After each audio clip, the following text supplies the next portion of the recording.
Hi, welcome to Chapter Book Storytime. I'm Ellen from EVPL Oakland, and on today's edition of the Variety Pack, Gordon Korman has a new book that I'd like to share with you today. I've read Korman's books on the Variety Pack before, and he's written so many for young people, and they're all a lot of fun to read. I think the one that I read for you on the Variety Pack is Mixed Up, and he's also written Swindle and Ungifted. And now there's Snoop. Once you start looking, it's hard to look away. I have to admit, I judged a book by its cover. I love red pandas, and I wanted to see how that plays in the story. So let's get started and find out. This is the story of Carter and his family. And Carter loves viral videos, loves his phone, loves any kind of gadget, computer, PlayStation, whatever, and as the story opens, it gets him in a lot of trouble. Chapter 1.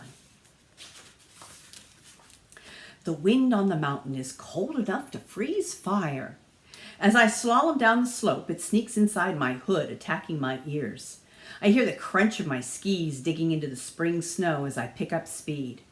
It's beautiful, too. Colorado in March, a world-class ski resort.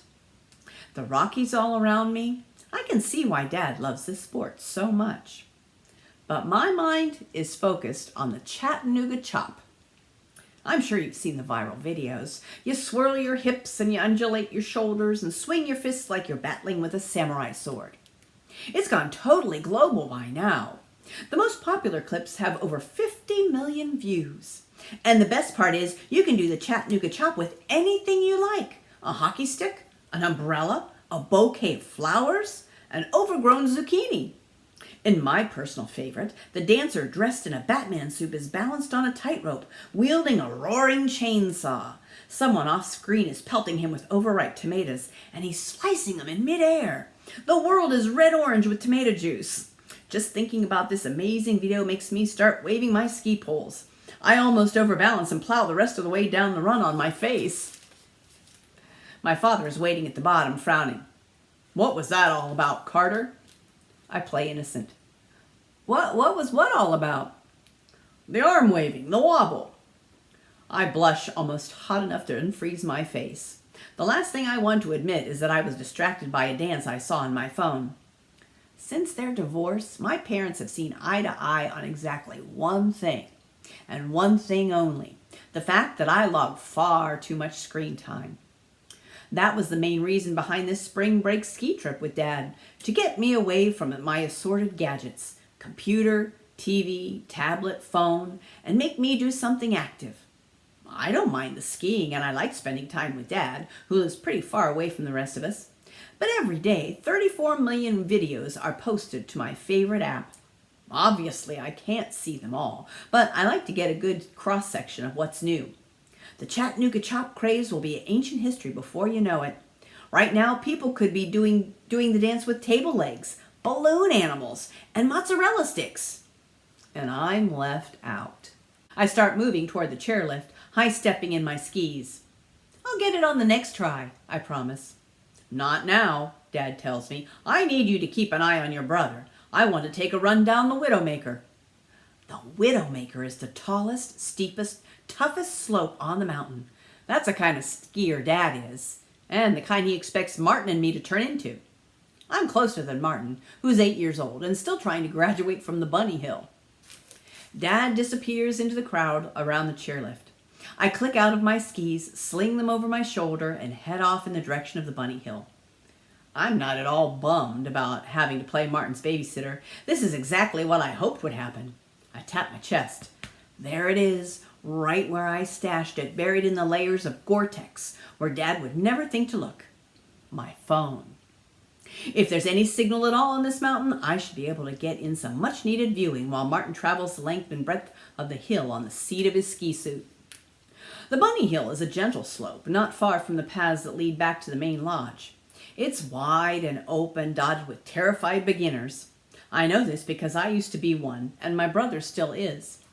They're flopping, flailing, crawling, and occasionally skiing.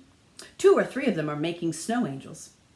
Martin is easy to spot, thanks to the fluorescent lime green ski suit Mom bought him. It hurts my eyes, even though my goggles are supposed to have UV protection. In the time it takes me to trudge to the bottom of the hill, he's fallen and gotten up 3 times. "Hey, Martin," I bellow, waving to let him know I'm here. I don't wait for him to wave back. I'm already digging for my phone. It takes some doing. It's in a pocket of my one-piece long underwear, covered by 3 layers plus all my ski stuff. In order to get it out, I have to pull off my mittens and glove liners. At this altitude, I'm going to freeze my fingers off, but it's worth it. Technology at last, my connection to the outside world. And look, I have 2 bars of service. It's a little slow, so the videos take forever to load, but I'm not complaining. Pretty soon I'm watching a deep sea diver in full scuba gear, doing the Chattanooga chop underwater with a spear gun. Man, I'm glad I smuggled my phone onto the mountain. I could have missed this. "Carter, I'm doing it!" I hear Martin shout in excitement. I look away from the phone long enough to confirm that my brother really is doing it. He's up on 2 feet, knees bent, picking up speed. "Great," I call absently. Oh no, my video is buffering. The Rockies may be spectacular, but they sure aren't built for connectivity. Pretty soon, Dad will be down off the Widowmaker, and if this phone isn't hidden away by then, I'm toast. "Look at me!" Martin's voice again. I don't answer because the clip is running. A jellyfish has just swum up to the diver, and so help me, it looks like its tentacles are moving in time to the music. No wonder this video is trending. It's epic. "Carter!" my brother yells. "Not now," I murmur. I'm trying to swipe to another video, but my fingertip is so cold that the phone screen isn't responding. I breathe on my hand in an attempt to warm things up. "Carter!" "I'm busy."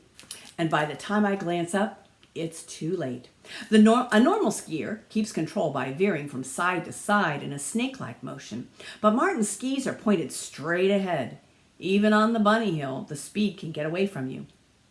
"Snowplow!" cries the instructor. But there's no time for that. The kid is hurtling right at me.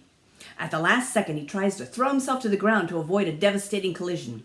Instead, he turns his body into a human boomerang that hits me just below the knees.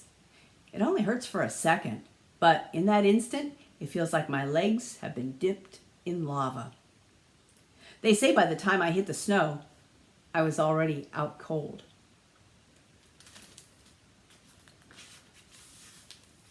The next thing I know, I'm warm and dry, my ski suit gone.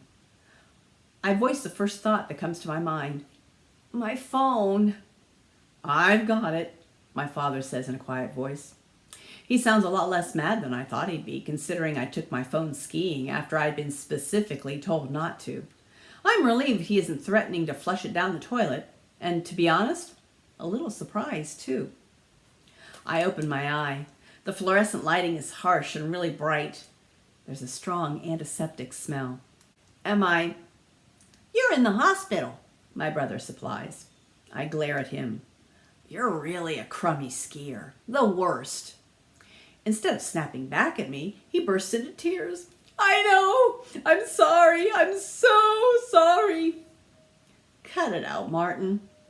I sit forward in bed, which gives me a head rush. But the worst part comes when I try to swing my legs over the side.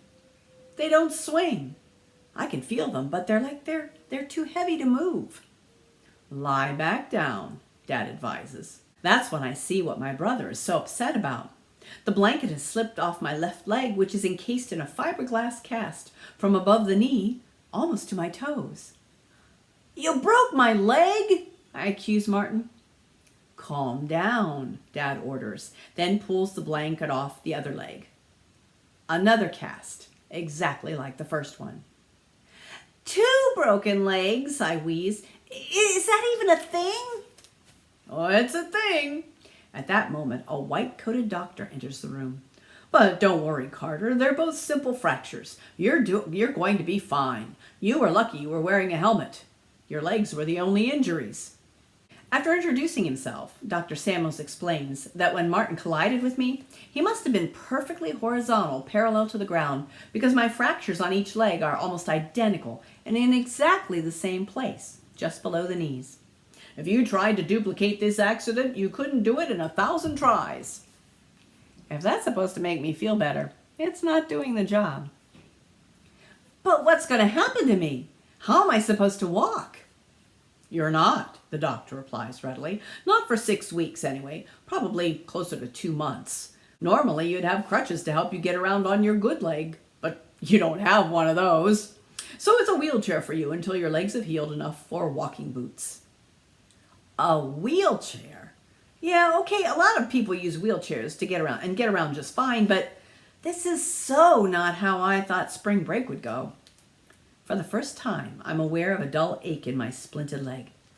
Something's wrong, I tell Dr. Samuels in alarm. It's starting to hurt. That's all normal, he explains. You're starting to feel it because the painkillers are wearing off. It will probably be uncomfortable for the first few days. He turns to Dad. I'll get out of your way. I'm sure you have a lot of plans to make about how you're going to get Carter home to North Carolina. Keep monitoring him and let me know if anything seems off. He scribbles a few notes on my chart and rushes off. Does Mom know? I ask my father. He nods. Oh, she knows. I'm amazed you didn't hear the screaming all the way from Charlotte. It was all I could do to keep her from getting on the next flight here. I'm actually a little disappointed that she didn't make the trip. I'm no mama's boy, but a guy needs his mother when he's all busted up like I am. Plus, I wouldn't mind hearing what she has to say to Martin for breaking both my legs. On the other hand, if she came here, she'd be in the same room as Dad, and that's never good. In the end, my father goes on, we decided it's best for her to stay home and get the house ready. Why does the house have to be ready? Martin puts in. Ready for what? Well, for one thing, Dad explains, Carter won't be able to run up and down stairs, so he'll need a bedroom on the ground floor. So Mom's moving him into the guest room. I'm horrified. Oh, you mean the onion room? Our guest room is right next to the kitchen, so a lot of cooking odors get in there. To me, it always smells like fried onions. It'll only be for a couple of months, Dad soothes. I understand it seems like a long road because we're right at the beginning, but it'll be over before you know it. But all my stuff's upstairs, I whine. My computer, my game console. Mom will move it down for you, he promises. But here's something to think about. If you hadn't been staring at your phone, you might just have been able to jump out of the way of your flying brother. So this might be the perfect opportunity to reevaluate the amount of time you spend staring at a screen. I bite my lip. Talk about kicking a guy when he's down. I mean, I was perfectly fine with staying home for spring break. I didn't need to go skiing. That was a plan hatched by Mom and Dad to get me active. And what did it accomplish for them? Thanks to their scheming, I'll be flat on my butt for the next 2 months. An odd notion strikes me, and I think about all the stuff my parents have tried to get me to do to keep me away from screen time. The hikes they wanted me to take, the pool they wanted me to join, the fish they wanted me to catch, the sports they wanted me to sign up for. Not a single one of them will be possible for a kid with 2 broken legs. I can't rock climb or rollerblade or square dance or swim. I figure the only things I can do right now involve staring at a screen. The throbbing pain under my cast suddenly hurts a little less. I won't be doing the Chattanooga chop anytime soon, but having 2 broken legs might not be the worst thing that ever happened to me.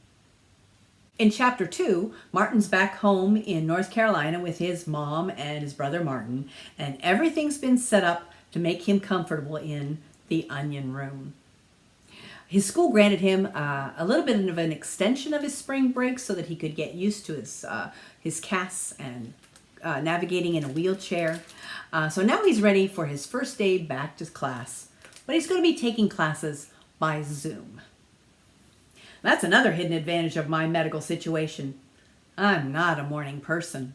Sterling Township Middle School starts at 8:05, which means I'm usually out there sleepwalking the half mile to the building by 7:45 at the latest, rain or shine. But Zoom doesn't require a commute. All I have to do is click a link on my computer and presto, I'm in class. Plus, I've been excused from homeroom, so I'm fine to sleep in until first period starts at 8:25. Ethan Haruni is at my door by 7:15. The guy is my best friend, but he's really pushing it today. The only thing worse than getting up earlier than you have to is doing it when it involves having to be wheeled to breakfast, thanks to 2 broken legs. This better be good, I slurp at him through a spoonful of cornflakes. He lowers his voice to a confidential level. So, did you ask her? I'm supposed to appoint 2 student ambassadors to represent me at school and bring home whatever assignments and projects can't be sent electronically. Ethan is my obvious first choice since we've been best friends forever. For number 2, I've chosen Lacey D'Agostino, who I'm not that close to.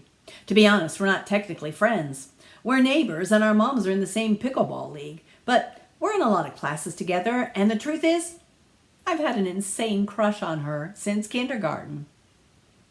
Even better than that, I reply. My mom asked her mom. That way there's less chance that she'll be able to say no. Smooth, very smooth, Ethan agrees. Man, you're lucky. Why can't I get 2 broken legs? It's not all fun and games, you know, I assure him. You have to wear pajamas 24/7 because the casts don't fit in regular pants. And going to the bathroom? Forget it. I feel like an elephant trying to do Cirque du Soleil. I can't believe I'm going to be co-ambassadors with Lacey D'Agostino, Ethan remarks. I don't know if I've ever even had the guts to say hi to her. Ethan and I share everything, but for some reason it really bugs me that he wants to use my bad luck to get close to Lacey, who's one of the most popular girls at our school. After all, he's not the one who's stuck in a wheelchair for 2 months, and his mom isn't even in the pickleball league. So I say, I guess you should be heading to school now. Wouldn't want you to be late on your first day as ambassador. He moves reluctantly to the door. I guess so. It's weird being at school without you. Well, I'll be with you the whole time, I remind him, on Zoom. Once he's gone, I've still got more than an hour before I have to be online. But the prospect of climbing from my wheelchair into bed only to have to climb back out again isn't very appealing. So I have a second bowl of cornflakes and wait it out. Martin heads off for the elementary school bus and Mom loads up her SUV for a photography assignment. She does a lot of work for construction companies where she takes aerial pictures of a building site. She has this really cool drone with a camera mounted on it. I love to go with her to help with the drone, but today is a school day. And even if it wasn't, a person with 2 broken legs isn't exactly who you'd pick to set out on a job. So I'm by myself in the house when I start the Zoom call for my Period 1 class, Math. Mr. Grimes' face appears on my computer screen. I'm glad to see him. He's my homeroom teacher and a really good guy. Right on time, Carter. Sorry to hear about your accident. Everybody say hi to Carter. He swivels the computer around and I get a view of my fellow students waving at me. Their expressions range from sympathy and concern to who gives a hoot, to the superior smirk on the face of Maddox Miller. I note with some annoyance that Lacey is at the desk right next to Maddox. On the other side of the room, Ethan is waving like crazy as if he hadn't been standing in my kitchen barely an hour ago. I wave back a little embarrassed by all the attention. Hi, guys. At least my arms work. Mr. Grimes might be a great teacher, but math isn't any more interesting on Zoom than it is in real life. I suffer my way through the period, and pretty soon I hear the bell ring in the classroom. The teacher barks out the day's homework and then turns back to me. Stick around a second, Carter. I'd like a word with you. Even though I'm excused from homeroom, I have to schedule regular check-in sessions with Mr. Grimes in order to make sure my remote learning is going well. Don't get me wrong, Carter, he explains. You've always been an excellent student, and this may seem like we're riding herd on you, but it's district policy. And then, right there on Zoom, the teacher yawns, wide enough to swallow his whole laptop. I stare at him. Are you okay, Mr. Grimes? Instead of answering, he yawns again, this time with a little more control. Sorry, Carter, he says sheepishly. I haven't been getting much sleep lately. My brother has been staying with us, and things have been hectic. Is he like a drummer or something? I ask. The teacher chuckles. No, nothing as obvious as that. My brother lives alone, and he's used to doing things his own way. But I'm sure you don't want to listen to my problems. Actually, I do want to hear about his problems. That's another thing about being stuck at home. It's pretty boring. Some good gossip would add spice to my life, especially coming from a teacher. You never think of them as having real lives. I assumed they were perfect people who all roomed together in a sort of hotel in the basement of the school. Brothers can mess you up, I tell him in sympathy. Mine broke both my legs. Beat that. He flashes me a ghost of a smile. I can't, at least not yet. The bell rings, signaling the end of the passing period. Well, I know you've got another class to get to. I'm sorry to hear about your accident, but we'll all get through this together. Bye, Mr. Grimes. I end the call and click on the leak for second period. Chapter 3. I'm pretty good at school, and Zoom school turns out to be so much easier than the real thing. I guess showing up in person was always the hardest part. The only thing that gives me any trouble is lunch. There's leftover pizza in the fridge, but getting the door open means I have to roll back so far that I can't reach it anymore. It takes about 15 tries to get my positioning right, and by that time I'm freezing cold. When I make my getaway, a plastic jar topples out of the overstuffed door shelf, spilling mayonnaise all over the floor. I try to clean it up with some paper towels, but I can't bend down low enough, not without falling out of my chair. The microwave beeps, signaling that my pizza is hot. Our lunch periods are only 26 minutes. You can eat or you can clean up, but there's not enough time to do both. I choose eating. The microwave door opens and whacks me in the face. On the way to the table, I drove right through the mayonnaise and carry it all across the kitchen. The pizza's too hot, and I burn my mouth. I'm sure there's some way I can blame this mess on Martin, but I can't think of anything before I'm due at the computer for my first afternoon class. The trail of mayonnaise follows me back to the onion room. Sometime during seventh period, it hits me. A mop! Long handle, no bending required. So at the end of the school day, I wheel back into the kitchen and head straight for the broom closet. It takes some doing to wrestle the mop handle off the clip that holds it to the wall. When I finally got it in my hands, the next problem presents itself. How am I going to wet it? I can just about reach the sink, but I can tell it would be a major operation. There's a bucket, but filling it and hauling it down to the floor would be practically impossible. I have a flash of inspiration. There's only one source of standing water in our house that's available to a guy in my situation. Can you guess what it is? I don't even have to enter the bathroom. From the doorway, the mop is long enough to reach into the toilet bowl and soak up some of the water sitting there. It's a little messy since I can't get close enough to wring it out, but at least the water's clean. Ding dong! Uh-oh, the doorbell. Who could that be? I roll to the front hall, holding the dripping mop out in front of me like a jousting lance. Another ring, followed by a knock. Anybody home? I use the mop to unlock the door and yell, "Come in!" The door swings open and in steps Lacey D'Agostino, in person. The only time I've ever had Lacey all to myself, and I'm waving at her with a mop swollen with toilet water. "Honest, it's clean!" I blurt. She looks uncertain and holds out something wrapped in a paper towel. "We bake these in FCS," she explains, unwrapping what looks like a hunk of coal. "It's a muffin. It got a little overcooked." "It's perfect," I assure her. Perfect is a word I think of a lot when I see Lacey. Everything about her is somewhat exactly right. The right size, the right shape, the ideal mix of brains and personality. Perfect. "There wasn't any homework," she adds, then turns back toward the door. "Well, enjoy." "We can split it," I blurt. "Anything this great should be shared." "No, thanks." She wrinkles her perfect nose. "I've got a friend waiting." She opens the door and I get a look at the friend. Maddox. Oh, how I hate Maddox Miller. Why does it have to be him? Maddox is the most popular kid in our grade, but it isn't because he's good looking or a great athlete or anything like that. He formed this group called the Chairman of the Board. B-O-R-E-D. Get it? Board? That's what passes for brilliant humor in Sterling Township. "Nice PJs," Maddox calls out when he sees me in the doorway. I was hoping nobody would notice my pajama pants, but I guess the dinosaurs are hard to miss. "Two broken legs," I shout back. I'm not expecting sympathy from him, but maybe Lacey will take pity on me. Maddox is carrying a sign made out of laminated paper. I squint at the message. Stick.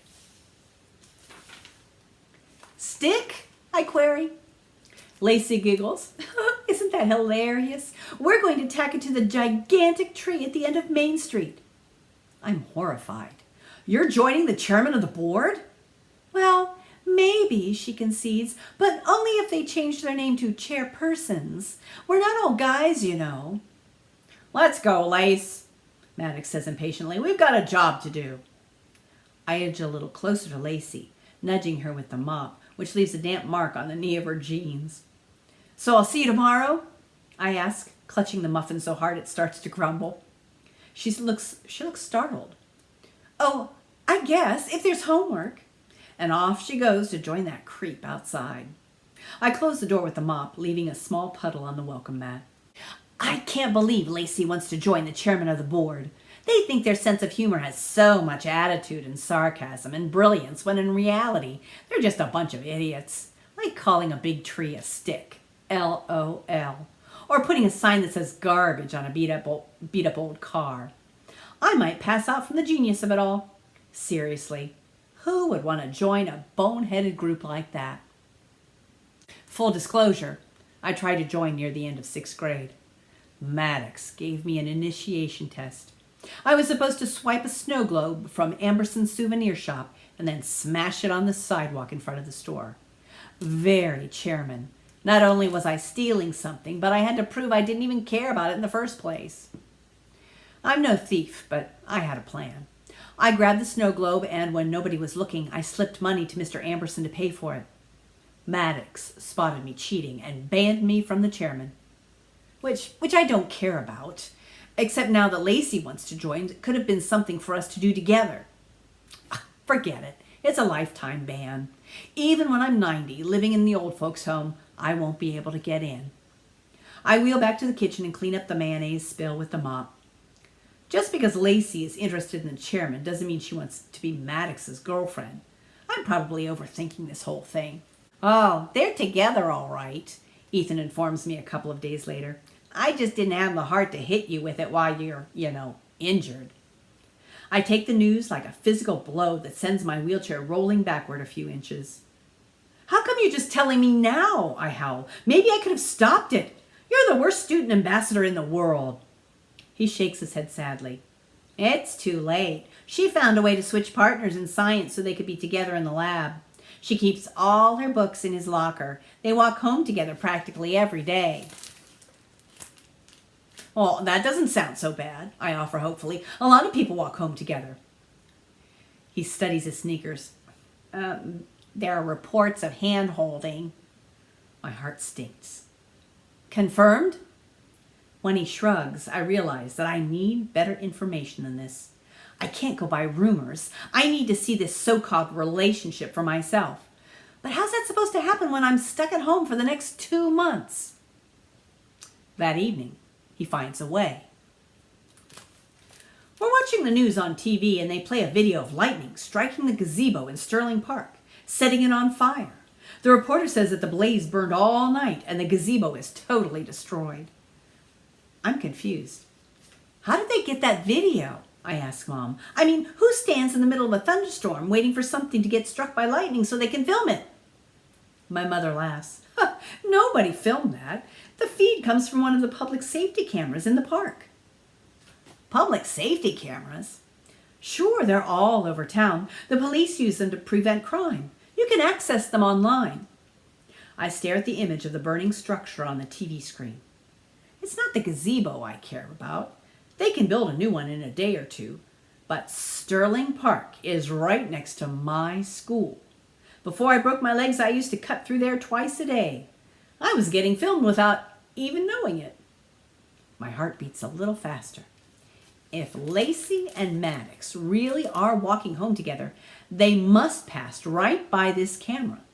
I can't get out there to spy on them, but maybe I don't have to. If I can access the feed from that camera, that's just as good as being there in person.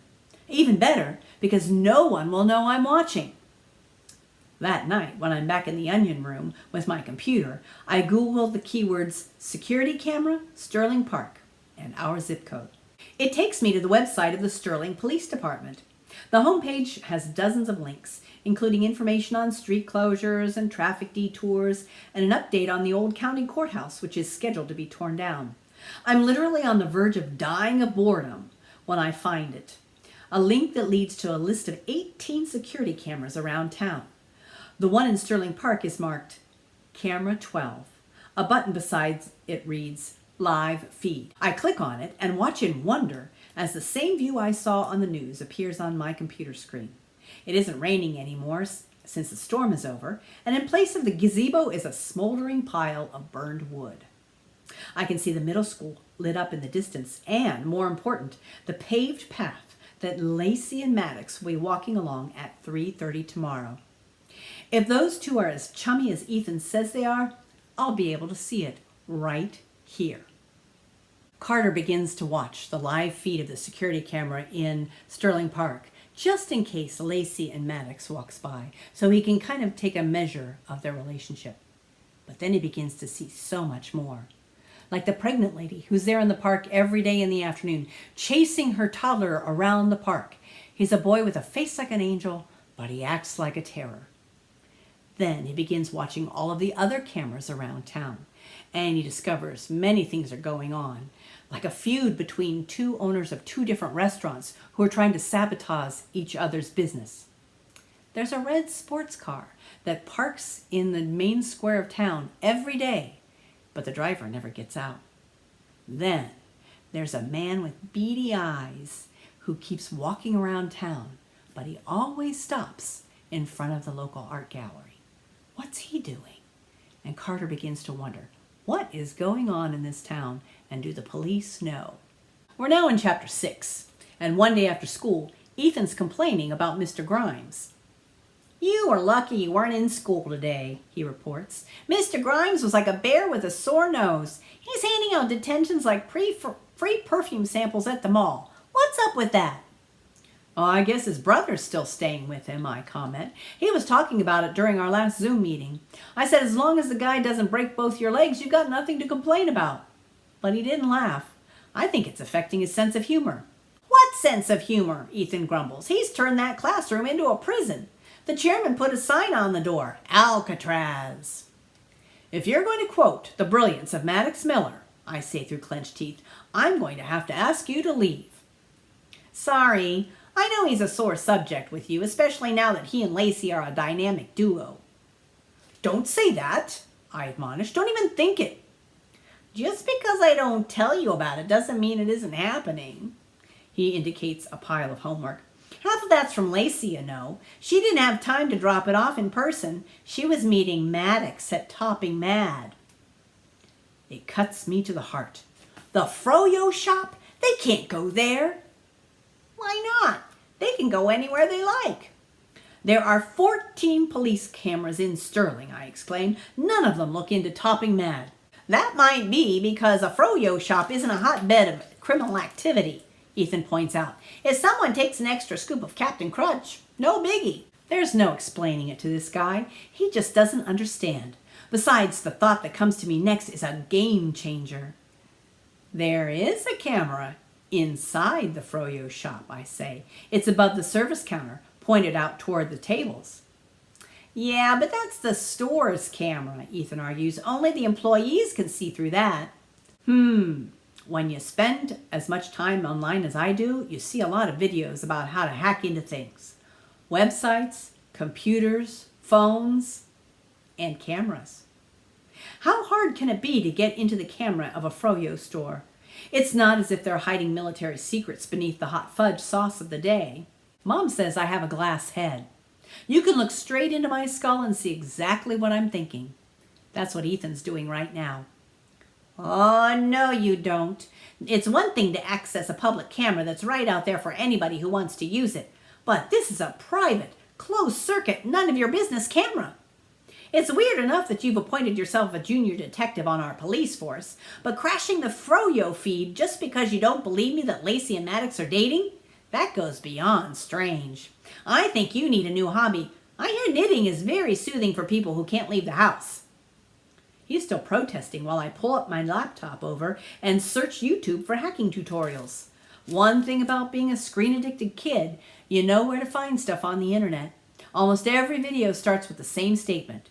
Not only is hacking possible, but it's a lot easier than you think it must be. In the end, it just comes down to just guessing that password. There are programs that will help you do that, but half the time you don't need them. A third of users don't even bother to change the original password that comes with the camera. And even those who do usually pick something way too obvious. In the case of Topping Mad, it turns out to be yogurt.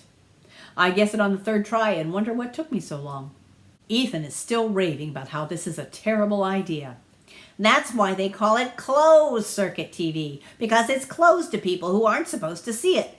I don't mind being your student ambassador, but I refuse to bring you homework in jail. His rant ends when the inside of Topping Mad appears on my computer screen. He rushes to my side, half afraid to look, but unable to turn away. Sure enough, Lacey and Maddox are tucked away at a corner table, dipping spoons into an enormous sundae for two.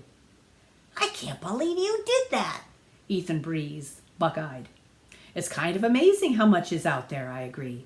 You know, for people who are willing to put in a little effort. I'm relieved to note that Lacey and Maddox don't seem especially romantic, but his big mouth is flapping as usual and she's hanging on his every word. And when she talks, he hangs in exactly the same way. There's only one word for this, Ethan announces tragically. Brainwashing? Love. Not necessarily. She's listening to Maddox and doesn't think he's a total bubblehead. If that's not love, I don't know what is. Bite your tongue, I snap. I want to X out of this, only what if I miss something? I keep hoping Lacey will come to her senses and dump the entire sundae over Maddox's head. I wish I could read lips, but would that even help? Is it possible to read lips that are covered in froyo and multicolored sprinkles? Eventually, the dessert dwindles in its dish and Lacey and Maddox head for the exit. I'm happy to note that they're not holding hands, but they seem pretty close. I can't help it. I follow them with the camera. In the corner of my screen, there's a little control where I can change the angle by clicking on the arrows. Suddenly, Ethan points. Is that a rat? I see it too. As the two step outside, some sort of animal dashes past their feet. Only, no way that was a rat, I tell him. It was way too big. It must have been somebody's cat. Or the great-granddaddy of all rats, Ethan counters. I don't argue with him. What would be the point? There's no difference between a cat and a rat in a world where someone incredible like Lacey can happen to a jerk like Maddox Miller. Maybe you should lay off the cameras for a while, Ethan says with a sigh. No good can come of it. Fair enough. I make a show of closing the window for the froyo cam. But it's not as if I'm going to forget the password. He doesn't forget. And he doesn't lay off the cameras for a while. In fact, he begins hacking into more and more closed-circuit cameras around town, spying more and more. Just like it says on the book cover, once you start looking, it's hard to look away. And one night, he sees some really, really weird things. I'm now in Chapter 9. A lone vehicle drives down Main Street. The zippy airport service van. I wonder if they're dropping someone off from a very late flight or picking someone up for a very early one. That's when it happens. As the zippy van disappears from my camera view, some sort of animal bounds across the road, scales a garbage can, and begins to nose around inside it. I see the ringtail first. A raccoon, I decide, and it has to be a big one too. Its tail is huge and very bushy. Then the animal triggers a motion light, and I realize that it isn't a raccoon at all. Its muzzle is mostly white, and there's no telltale bandit-like mask. Also, its fur is reddish-brown, darkening to black on its belly. All at once, I realize I know exactly what this creature is. It's called a red panda. We learned about it in a 6th grade unit on endangered species. Which raises the question, what's an endangered animal doing eating out of a garbage can in downtown Sterling? When I Google red panda, the picture that pops up is a dead ringer for what I saw on Main Street. But that's the only part that makes sense. According to this, red pandas are native to China and the Himalayas. Sterling is in North Carolina, not the Himalayas. The website says that they sometimes migrate higher up into the mountains to stay cool. They definitely don't migrate halfway around the world. How would an animal from Asia make it all the way to the United States? It's not like it can buy an airline ticket and come the easy way. Could it be someone's escaped pet? But that's impossible too. You're not allowed to keep an endangered species as a pet, are you? Surely there must be a law against that. I switch my screen back to the camera view of Main Street. The Chinese Himalayan visitor is gone, but the spray of litter on the sidewalk proves that somebody made a mess climbing out of the garbage can. So I didn't hallucinate the whole incident. And yet, I definitely saw something in the trash. My eyes weren't deceiving me. How can I be positive it was a red panda? I've just Googled several reasons why that couldn't be true. My mind keeps wandering back to the ringtail. There are no red pandas in Sterling, but we're up to our ears in raccoons. They're legendary as night prowlers around here. Sure, what I remember seemed different, but can I be certain of that when all the evidence says no? Plus, it's after 3 in the morning, and I'm an injured kid whose schedule is completely off the rails. Do I even know what I'm looking at? This sighting of the red panda, or whatever it is, doesn't help Carter with his fascination with screens and with the closed-circuit cameras around town. He begins to watch even more. It affects his sleep, it affects his schoolwork, and his relationship with his family. He can get into a lot of trouble, and he finds even more endangered animals. To find out what's going on, take a look at Snoop. Once you start reading, it's hard to look away. This has been Chapter Book Storytime. Thank you for joining me. We'll see you next time.